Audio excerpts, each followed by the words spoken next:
Hello friends, welcome back to my channel.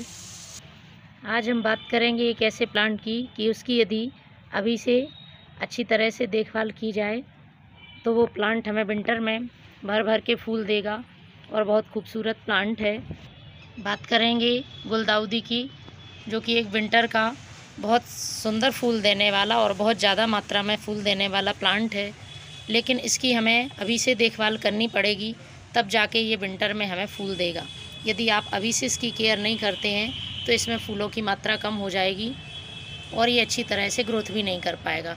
तो चलिए, ऐसे कौन से 2 से 3 काम हैं जो हमें इन पे अभी करना ज़रूरी है, जिससे कि ये हमें विंटर में अच्छी तरह से फ्लावर दें।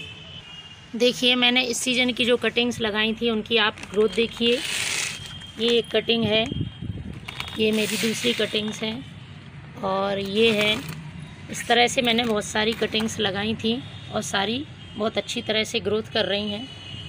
तो इनका सबसे पहला काम है कि आपने यदि नर्सरी से लेकर आए हैं या फिर घर पर कटिंग्स लगाई हैं तो आपने अभी उसकी जितनी हिसाब से ग्रोथ हो गई है उसके हिसाब से सबसे पहला काम है इसमें पिंचिंग करना। यदि आप पिंचिंग अच्छी तरह से करेंगे तो इसमें और ज़्यादा ब्रांचेस निकलेंगी और फूल उतने ही ज़्यादा आएंगे। तो सबसे पहला काम गुलदाउदी का होता है कि पिंचिंग करें, क्योंकि पिंचिंग का भी एक टाइम पीरियड होता है। उसके बाद यदि इसमें बर्ड्स या फ्लावर आने लगते हैं तो फिर हम पिंचिंग नहीं कर सकते। तो अभी सबसे अच्छा टाइम है। ऑलरेडी मैं एक बार इसमें पिंच कर चुकी हूँ। देखिए, तो मैं आपको तरीका बताती हूँ पिंचिंग करने का। जैसे ये प्लांट है और ये तो अभी बड़ा भी हो गया है। यदि आपका छोटा है तब भी आप 5 से 6 पत्ते हैं तो पिंच कर सकते हैं। ये मैं सेकंड टाइम की पिंचिंग कर रही हूँ, जिससे कि और ज़्यादा ब्रांच आ जाएं। अभी इसमें इस तरह से देखिए काफ़ी सारी ब्रांच निकल आई हैं, तो काफ़ी घना हो गया है गुलदाउदी का प्लांट। तो आपको इसकी जो टिप है, ये जो 2 लीफ छोड़कर साइड में जो टिप है बीच की मेन ब्रांच है, उससे आपको इस तरह से पिंच करना है। तो आप सभी जगह से पिंच कर दें। इस तरह से आप जितनी अच्छी से पिंच करेंगे इसको, उसमें उतनी ज़्यादा ब्रांचेस निकलेंगी और प्लांट भी घना होगा और विंटर में ये फूल भी बहुत ज़्यादा देगा। चलिए मैं दिखाती हूँ। ये मेरा एक और प्लांट है जो कि ये लास्ट ईयर का प्लांट लगा हुआ है। तो इसको देखिए, मैंने इसकी कटिंग कर दी थी और उन्हीं कटिंग से मैंने जो आपको दिखाए हैं वो वाले प्लांट लगाए हुए थे। तो मैंने इसको भी पिंच कर दिया है और आप प्लांट की ग्रोथ भी देखिए और कितना घना प्लांट है आप देखिए। तो इस तरह से आपको पिंचिंग करनी है। इसके बाद उसका काम है फर्टिलाइज़र देने का। तो फर्टिलाइज़र आपको इस समय बहुत ज़रूरी है, क्योंकि प्लांट ग्रोथ कर रहा होता है तो उसे न्यूट्रिएंट्स ज़रूर चाहिए पड़ते हैं। तो आपको समय समय पर उसको फर्टिलाइज़र देने हैं। तो फर्टिलाइज़र का भी अलग टाइमिंग है कि आपने शुरुआती दौर में कौन सा फर्टिलाइज़र देना है और जब फ्लावरिंग होने लगे तब कौन सा फर्टिलाइज़र देना है।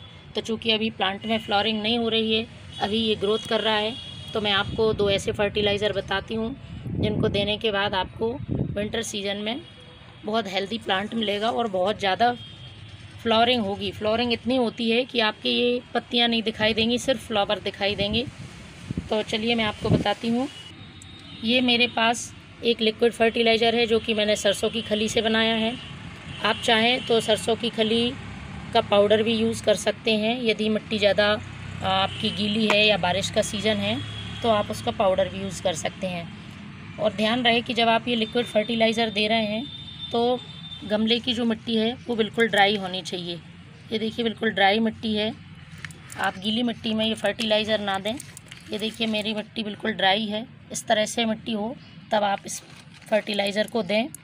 आप 15 दिन में एक बार इस फर्टिलाइज़र को दे सकते हैं। तो ये सरसों की खली का पाउडर है, पाउडर का लिक्विड बना के रखा है मैंने। तो आप थोड़ा थोड़ा करके इसको मिट्टी में इस तरह से डाल दें। इससे क्या होगा कि प्लांट बहुत अच्छी तरह से ग्रोथ करता है, उसकी पत्तियां भी बहुत अच्छी हेल्दी होती हैं। और इस फर्टिलाइज़र में नाइट्रोजन होता है, तो उसका लॉजिक यही है कि जब प्लांट ग्रोथ कर रहा होता है तो इस फर्टिलाइज़र को आप, सरसों की खली के फर्टिलाइज़र को आप इस्तेमाल कर सकते हैं। दूसरा फर्टिलाइज़र फिर आप चाहें तो इस फर्टिलाइज़र के साथ में ही दे सकते हैं या फिर 2 से 3 दिन के अंतराल में दे सकते हैं। तो मेरे पास है ये DAP। ये एक केमिकल वाला फर्टिलाइज़र है। आप इस्तेमाल कर सकते हैं। फूल वाले पौधों में कोई दिक्कत नहीं है। तो आप इसको प्लांट के हाइट के हिसाब से, प्लांट की हेल्थ के हिसाब से इसको दें। यदि प्लांट छोटा है तो आप इसके 3 से 4 दाने गमले की साइज़ के हिसाब से दें। इस तरह से आप मिट्टी में डाल दें। और यदि गमला बड़ा है, गमले की साइज़ बड़ी है और प्लांट भी बड़ा है, तो आप 5 से 6 दाने डाल सकते हैं। और जैसे जैसे प्लांट ग्रोथ करेगा आप इन दानों की संख्या बढ़ा लीजिए। तो इस तरह से आप सारे प्लांट्स में, ये देखिए मेरा छोटा सा प्लांट है, छोटे से पॉट में पॉलीथीन बैग में लगा के रखा हुआ है। तो आप इसमें 3 से 4 दाने इस तरह से डाल दीजिए। तो समय समय पर आप इसको DAP भी देना है और इसके ऊपर से आप पानी डाल दीजिए, जिससे वो DAP के जो छोटे छोटे दाने हैं वो घुल जाएंगे। तो आप अपने प्लांट की साइज़ के हिसाब से और पॉट की साइज़ के हिसाब से इसमें 1 वीक में या 2 वीक में आप इसको फर्टिलाइज़र देते रहिए, क्योंकि इस समय इसको बहुत ज़्यादा न्यूट्रिएंट्स की ज़रूरत होती है। प्लांट पूरी तरह से ग्रोथ करता है, तो ये सही समय है। जबकि आपने अपनी कटिंग्स लगा ली हैं या नर्सरी से आप प्लांट ले आए हैं, तो उसकी अब ग्रोथ के लिए हमारे लिए कुछ अलग से एक्स्ट्रा उसकी केयर करनी होगी, जब विंटर सीज़न में ये अपने फ्लावर देगा। तो ये था गुलदाउदी पे ये जो 2 बहुत ज़रूरी काम थे जो मैंने आपको बताए। पहला आपको पिंचिंग करना है, दूसरा सही समय पर इसमें फर्टिलाइज़र देना है। तो आप ये भी काम करिए और अपने प्लांट को हेल्दी बनाइए और विंटर में उससे फ्लावर लीजिए। Thank you.